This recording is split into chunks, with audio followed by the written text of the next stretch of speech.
Mesdames et messieurs, bonjour. Il est 15h au Caire, c'est l'heure d'une nouvelle transmission du journal en langue française sur la chaîne numéro 2 de la télévision égyptienne et j'aurai le plaisir de le présenter. Et je commence tout de suite avec les principaux titres.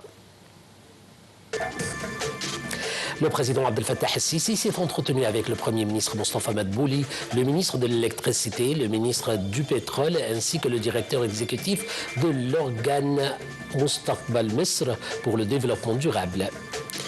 L'autorité nationale des élections tient une conférence de presse pour annoncer le calendrier procédural et temporel des élections législatives 2025. Et enfin, une source égyptienne bien informée indique que des préparatifs étaient en cours pour instaurer un dialogue palestinien global afin de discuter de l'avenir de la bande de Gaza.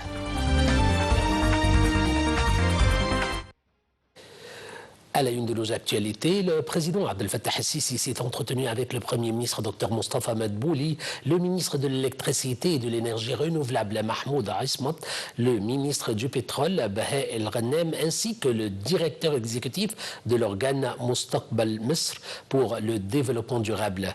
Selon le porte-parole de la présidence, le président el-Sisi a suivi lors de la réunion le déroulement de l'action conjointe entre les ministres de l'Électricité et du Pétrole ainsi que de l'appareil de Mustaqbal Misr, notamment en ce qui concerne la disponibilité, la fourniture de l'électricité pour les projets agricoles, à leur tête le projet de la nouvelle Delta. Lors de l'entretien, l'entretien a été examiné les procédures de la création des centres des champs électriques pour fertilisation et des terrains. Le Premier ministre Dr Mostafa Madbouli a félicité le président Abdel Fattah el-Sisi à l'occasion de la célébration du 52e anniversaire de la victoire glorieuse de l'armée égyptienne lors de la guerre du 6 octobre contre l'armée de l'occupation israélienne. Dans son message, Dr Madbouli a souligné que ce jour restera une source de fierté du peuple égyptien avec ses forces armées qui se sont sacrifiées pour leur patrie. La célébration de cette occasion va stimuler l'esprit du défi et de la volonté qui incite le peuple égyptien à tout sacrifier pour notre patrie.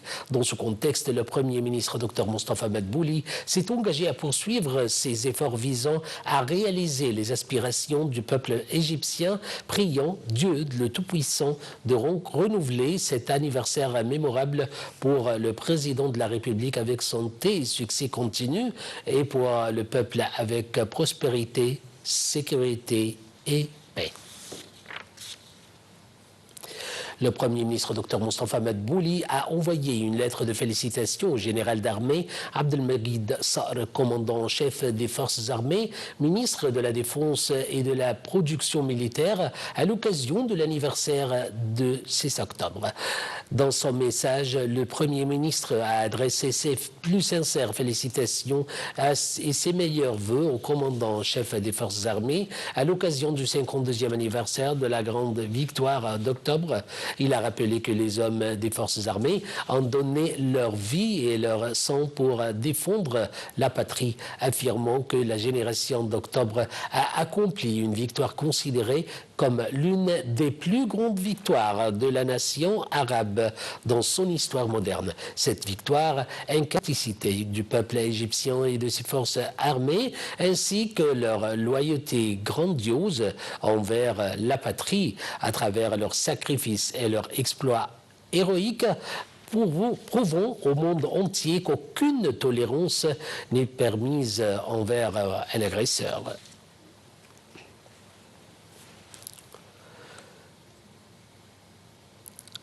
Toujours avec le Premier ministre Dr Mostafa Madbouli qui a inauguré la 7e édition du Salon des métiers artisanaux et traditionnels Notre patrimoine, Outourasna, sous les auspices du président Abdel Fattah el-Sisi.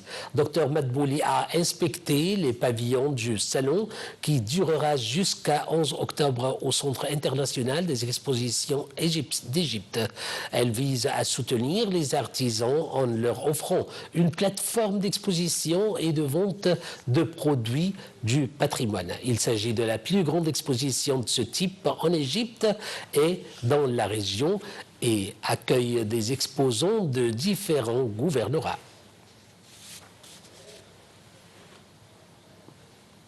L'Autorité nationale des élections tient une conférence de presse au théâtre de la télévision dans le bâtiment de Maspero pour annoncer le calendrier procédural et temporel des élections législatives de 2025. Les élections législatives doivent se tenir sur 2 phases dans 240 circonscriptions électorales, dont 27 gouvernorats.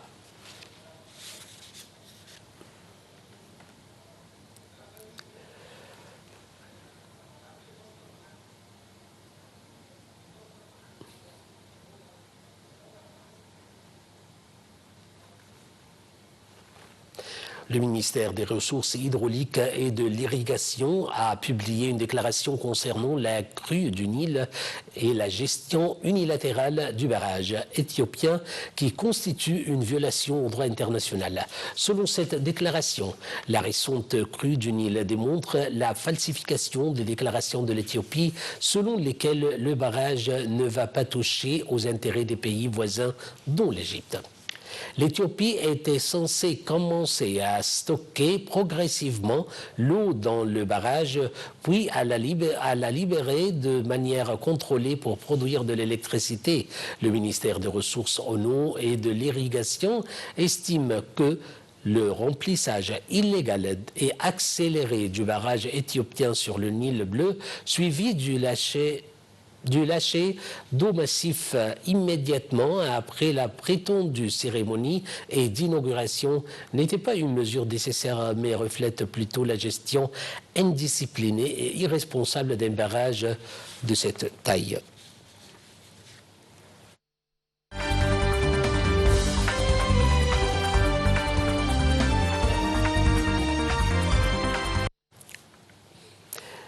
Alors le Hamas s'est dit prêt hier à des négociations immédiates en vue de la libération des otages israéliens retenus à Gaza et de la fin de la guerre dans le cadre du plan reposé par Donald Trump qui a appelé Israël à arrêter immédiatement les bombardements.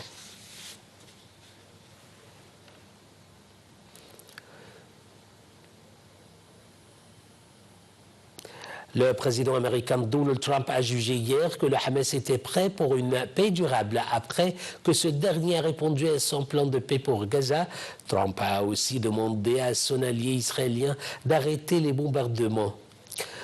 Au vu du communiqué que vient de publier le Hamas, je pense qu'ils sont prêts pour une paix durable. Israël doit arrêter immédiatement les bombardements à Gaza pour que nous puissions faire sortir les otages rapidement et en toute sécurité. Fin de citation, c'est ce qu'a écrit le président américain dans un message sur sa plateforme Truth Social. Il a par ailleurs promis dans un bref message vidéo enregistré que tout le monde serait traité de manière équitable dans le cadre de son projet. Le Hamas a indiqué dans un communiqué qu'il était prêt à libérer tous les otages retenus dans la bande de Gaza.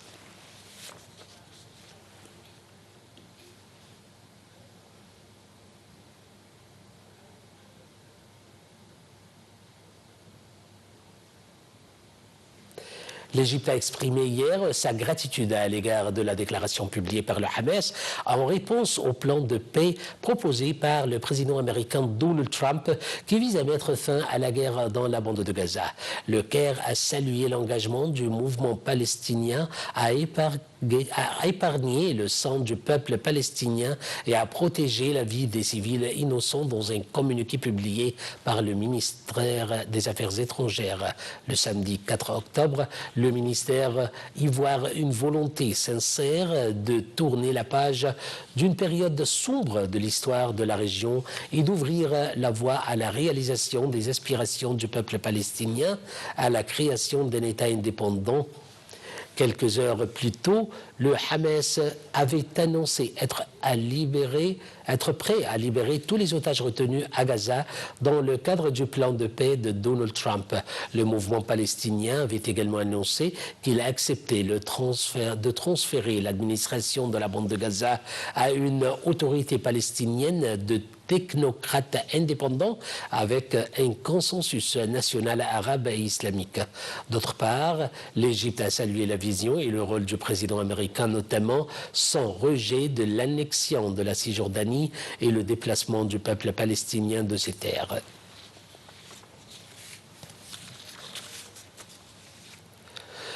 Une source égyptienne bien informée a indiqué que des préparatifs étaient en cours pour entamer des discussions visant à créer les conditions propices à de l'échange de prisonniers palestiniens et des détenus israéliens. La source égyptienne bien informée a également indiqué que des préparatifs étaient en cours pour instaurer un dialogue palestinien global afin de discuter de l'avenir de la bande de Gaza. Pour sa part, le Qatar a assuré avoir commencé la coordination avec l'Égypte et les États-Unis pour poursuivre les négociations sur le plan du président américain Donald Trump visant à mettre fin à la guerre israélo-palestinienne contre la bande de Gaza. Entre-temps, le ministère des Affaires étrangères qatari a salué la déclaration publiée par le Hamas en réponse au plan proposé par le président américain Donald Trump.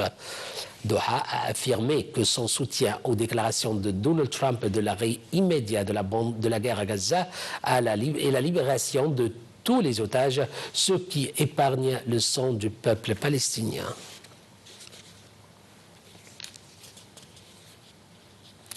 Le principal groupe israélien représentant les familles des otages a jugé aujourd'hui essentiel de mettre immédiatement fin à la guerre dans la bande de Gaza, où Israël a mené de violents bombardements nocturnes malgré un appel de Donald Trump à les cesser.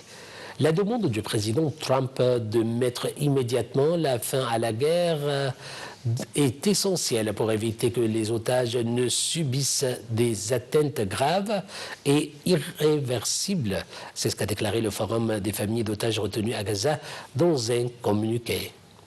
Nous appelons le Premier ministre Netanyahou à entamer immédiatement des négociations efficaces et rapides afin de ramener tous nos otages à la maison, a-t-il ajouté. L'armée de l'occupation israélienne a confirmé la poursuite de ses opérations dans la ville de Gaza et a mis en garde les Palestiniens contre tout retour dans la ville. De son côté, le site d'information américain Axios a rapporté que l'armée de l'occupation israélienne se concentrerait sur des opérations défensives uniquement dans la bande de Gaza. Les médias israéliens ont rapporté que les dirigeants politiques avaient donné des instructions à l'armée pour réduire ses opérations offensives dans la bande de Gaza. Le ministre des Affaires étrangères, Dr Badr Abdelghati, a salué les relations distinguées qui relient entre l'Égypte et la France dans les différents domaines. Lors de la rencontre avec son homologue français, Jean-Noël Barrot, le chef de la diplomatie, Badr Abdelghati, a réitéré l'intérêt que porte l'Égypte pour renforcer la coopération conjointe avec la France. Il a aussi valorisé le soutien de Paris à la candidature de Khaled Al-Anani pour le poste du directeur général de l'organisation de l'UNESCO. Pour sa part, le ministre français a réaffirmé le plein soutien de son pays à la candidature de M. Anani à la tête de l'UNESCO lors du vote prévu lundi. Fin de ce journal. Mesdames et messieurs, je vous remercie infiniment pour votre attention et votre suivi.